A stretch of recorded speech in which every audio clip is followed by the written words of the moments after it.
Physics केडीजी channel में आप सभी लोगों का स्वागत है। जैसा कि कक्षा 10 के लिए यूपी बोर्ड के लिए एक विशेष सीरीज शुरू किए थे, जिसमें केमिस्ट्री के chapter wise objective question discuss कर रहे थे और फिजिक्स के chapter wise objective question discuss कर रहे थे। केमिस्ट्री के 2 चैप्टर हो चुके हैं कंप्लीट ऑब्जेक्टिव सीरीज में। ये तीसरा चैप्टर है जाकर, जिसका नाम है धातु तथा अधातु। स्टार्ट करते हैं।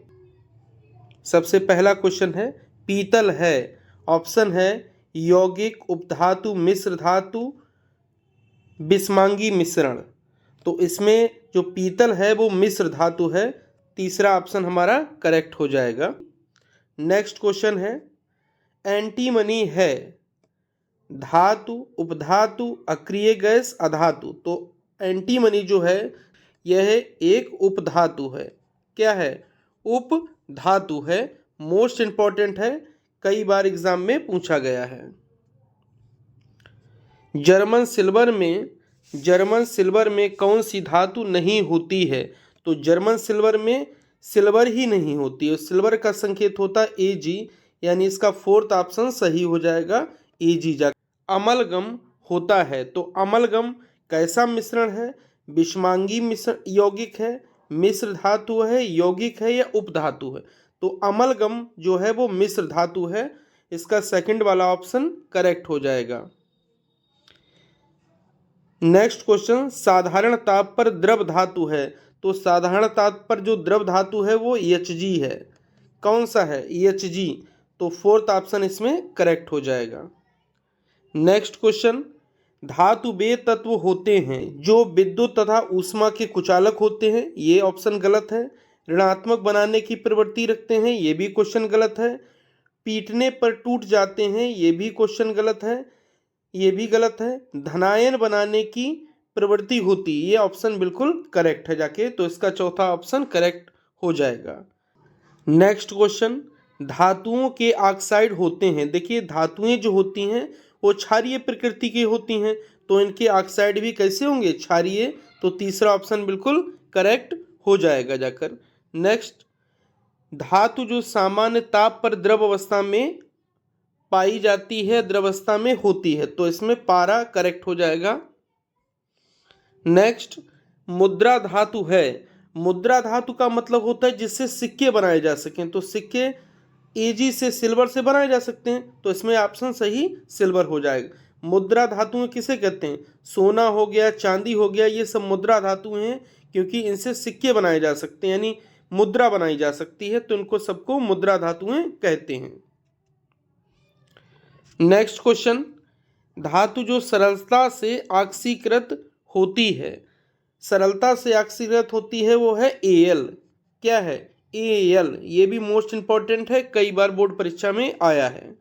नेक्स्ट देखते हैं, मिश्र धातु कांसा में होती है। तो कांसा में होती है Cu, Sn, यानी Cu और Sn धातु किस में होती? कांसे में। तो फोर्थ ऑप्शन बिल्कुल करेक्ट हो जाएगा। नेक्स्ट क्वेश्चन, मिश्र धातु सोल्डर में होते हैं। सोल्डर में होता है Pb और Sn, Pb और Sn। तो फोर्थ वाला ऑप्शन बिल्कुल करेक्ट हो जाएगा। नेक्स्ट क्वेश्चन, निम्न में से कौन सी धातु अम्ल से हाइड्रोजन विस्थापित नहीं कर सकती? देखिए, जो विद्युत रासायनिक श्रेणी है, उस श्रेणी में हाइड्रोजन से जो नीचे होगा वो विस्थापित नहीं कर पाएगा। तो हाइड्रोजन से ऊपर Fe होता है, तो ये विस्थापित कर देगा, तो ये भी ऑप्शन नहीं। Mg ये भी ऊपर, ये भी नहीं। Zn ये भी ऊपर, ये भी कर देगा, तो यानी Cu विस्थापित नहीं कर पाएगा। तो करेक्ट ऑप्शन इसमें क्या हो जाएगा? Cu। क्यों? क्योंकि Cu की जो क्रियाशीलता होती है वो हाइड्रोजन से कम होती है, और जिसकी क्रियाशीलता कम होती है वो किसी को विस्थापित नहीं कर पाएगा। नेक्स्ट क्वेश्चन, यशद लेपन के लिए प्रयुक्त होने वाली धातु है। यशद लेपन के लिए जो प्रयुक्त करेंगे धातु को, वो होता है जिंक, यानी Zn धातु का प्रयोग किसके लिए किया जाता है? यशद लेपन या फिर गैल्वेनीकरण के लिए जाकर। तो ये ध्यान रखें, जिंक धातु होगी या जस्ता होगी। कौन सी धातु ठंडे जल से हाइड्रोजन गैस निकालती है। तो ठंडे जल से हाइड्रोजन गैस निकालती है वो कौन सी है? पोटेशियम यानी के जाकर। तो फोर्थ वाला ऑप्शन इसमें बिल्कुल करेक्ट हो जाएगा। नेक्स्ट क्वेश्चन है, मैट में मुख्यतः होता है। तो मैट में जो होता है वो Cu2S होता है और होता है FeS। तो देखते हैं ऑप्शन में कौन सा है। दूसरा ऑप्शन बिल्कुल करेक्ट होगा, यानी Cu2S और FeS ये क्या होता है? मैट में होता है। नेक्स्ट क्वेश्चन, निम्नलिखित में से उभयधर्मी ऑक्साइड है। तो उभयधर्मी ऑक्साइड कौन सा है? ZnO। ZnO कैसा है? उभयधर्मी ऑक्साइड, यानी दूसरा ऑप्शन बिल्कुल करेक्ट हो जाएगा। नेक्स्ट देखते हैं, कैल्शियम फास्फेट का सूत्र है। कैल्शियम फास्फेट का सूत्र होता है Ca3(PO4 का होल ट्वाइस। ये होता है कैल्शियम फास्फेट का सूत्र। तो इसके अकॉर्डिंग पहला ऑप्शन बिल्कुल करेक्ट हो जाएगा। नेक्स्ट, कौन सी धातु जल के साथ सामान्य ताप पर क्रिया करती है? तो कौन सी धातु करती है? सोडियम यानी Na हो जाएगा, और सोडियम ऑप्शन यानी तीसरा हमारा बिल्कुल सही हो जाएगा। ये सामान्य ताप पर जल के साथ क्रिया करती है जाकर। नेक्स्ट क्वेश्चन, धातुओं के लिए निम्न में से कौन सा कथन गलत है? तो धातुओं में चालकता का गुण पाया जाता है, ये बिल्कुल ठीक है।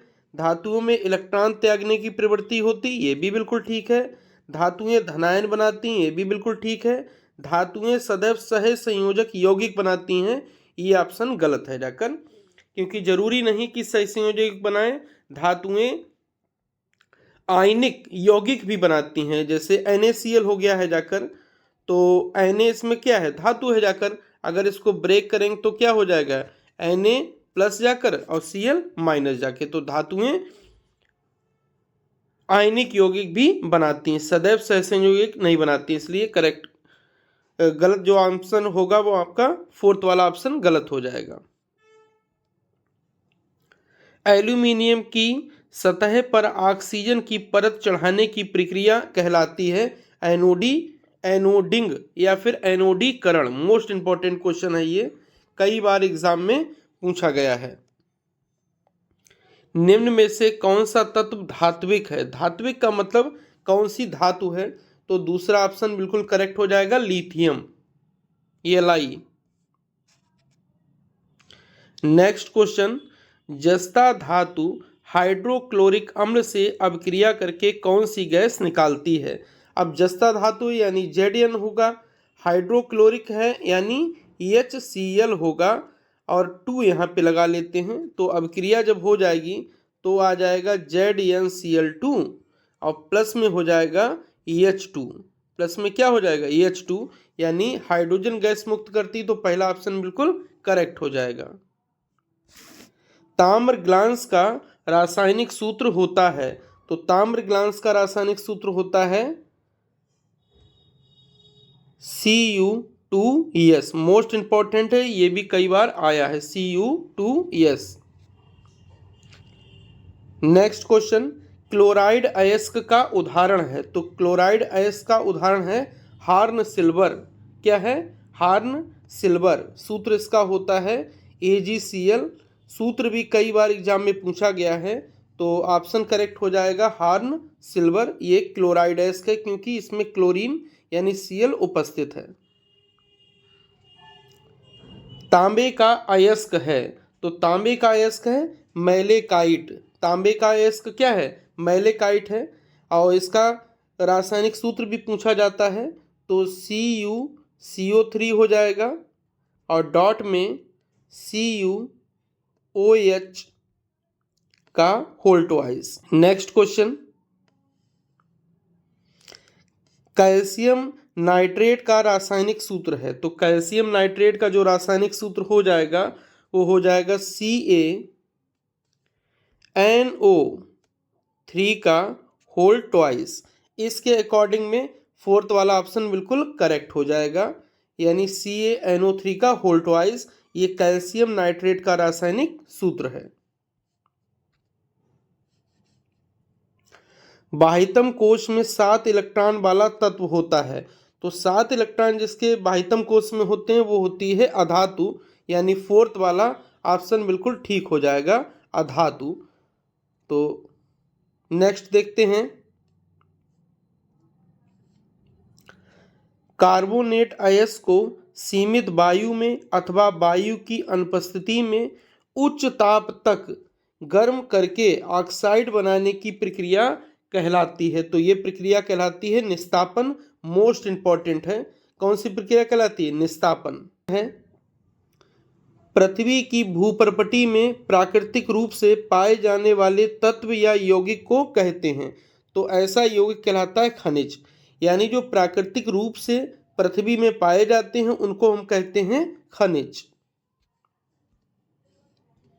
नेक्स्ट, खाद्य पदार्थों को सुरक्षित रखने के लिए डिब्बों में जिंक के स्थान पर टिन का लेपन होता है। अब देखिए, खाद्य पदार्थों के जो पैकेट होते हैं उनमें हम ऐसी गैस को या ऐसी धातु को भरते हैं जो कम अभिक्रियाशील हो जाकर, तो हो जाएगा टिन अपेक्षाकृत कम अभिक्रियाशील है। तीसरा ऑप्शन बिल्कुल करेक्ट हो जाएगा। जब कम अभिक्रियाशील होगी तो वायु के साथ जल्दी से क्रिया नहीं करेगी तो जो डिब्बे के अंदर खाद्य पदार्थ है वो जल्दी से खराब नहीं होगा। निम्न में कौन सी अधातु है? तो निम्न में से अधातु देखते हैं कौन सी है? हीलियम। हीलियम यानी EHE जाकर है, ये अधातु है। नेक्स्ट, निम्न में से क्षारीय धातु कौन सी है? तो क्षारीय धातु जो है वो पोटेशियम है, यानी K। नेक्स्ट, पीतल है, तो पीतल क्या है? मिश्र धातु है, पहला ऑप्शन करेक्ट हो जाएगा। निम्नलिखित में से कौन सी धातु कॉपर सल्फेट विलयन में कॉपर को जमा कर सकती है? तो इसमें करेक्ट आंसर हो जाएगा आयरन। नेक्स्ट, एल्यूमिनियम का प्रमुख अयस्क है बॉक्साइट। एल्यूमिनियम का प्रमुख अयस्क कौन सा है? बॉक्साइट। नाम भी बहुत पूछा जाता है और रासायनिक सूत्र भी बहुत पूछा जाता है। तो रासायनिक सूत्र होता है Al2O3 और डॉट में 2H2O, ये सूत्र है बॉक्साइट का। निम्नलिखित में से कौन सा कथन सत्य है? तो पहला ही इसमें करेक्ट आंसर है कि बॉक्साइट Al यानी एल्यूमिनियम का अयस्क है। नेक्स्ट क्वेश्चन, निम्नलिखित में से कौन सा आयनिक यौगिक का गुण नहीं है? तो आयनिक यौगिक का जो गुण नहीं है वो है जल में अविलेय, क्योंकि जल में विलेय होते हैं आयनिक यौगिक। तो करेक्ट आंसर हो जाएगा जल में अविलेय है, ये आयनिक यौगिक का गुण नहीं है। नेक्स्ट 39, ZnSnPb इस धातु से कम अभिक्रियाशील, तो किससे कम अभिक्रियाशील हैं? तो ये हो जाएगा Al यानी एल्यूमिनियम से कम अभिक्रियाशील हैं ये तीनों धातुएं। फेन उत्प्लावन विधि के द्वारा किस प्रकार के अयस्कों का सांद्रण किया जाता है? मोस्ट इंपॉर्टेंट है, तो सल्फाइड अयस्कों का सांद्रण किया जाता है फेन उत्प्लावन विधि के द्वारा।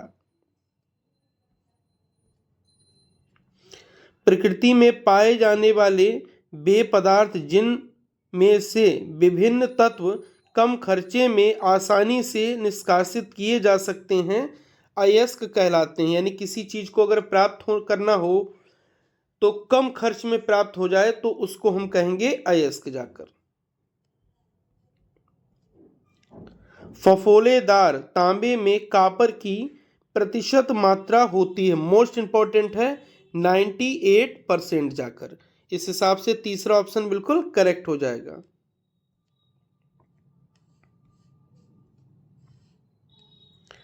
आघात वर्धनीयता प्रदर्शित करता है, आघात वर्धनीयता प्रदर्शित करता है, तो इसमें ऑप्शन हो जाएगा तांबा। आघात वर्धनीयता का मतलब ये है जिसको पीटने पर जो आवाज करे तो वो गुण कहलाता है आघात वर्धनीयता। तो इसमें तांबा जो है वो पीटने पर आवाज करता है, इसलिए तांबा क्या है, कैसा तत्व है, आघात वर्धनीय, और इसके इस गुण को कहते हैं आघात वर्धनीयता। नेक्स्ट, परावर्तनी भट्टी का उपयोग होता है, किसमें उपयोग होता है, निस्तापन में। मोस्ट इंपॉर्टेंट है, तो दूसरा ऑप्शन बिल्कुल करेक्ट हो जाएगा, निस्तापन में परावर्तनी भट्टी का उपयोग होता है।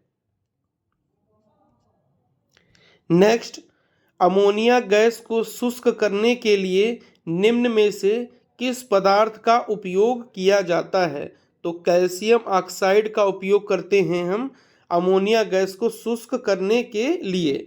इसके अकॉर्डिंग कौन सा, दूसरा ऑप्शन बिल्कुल करेक्ट हो जाएगा।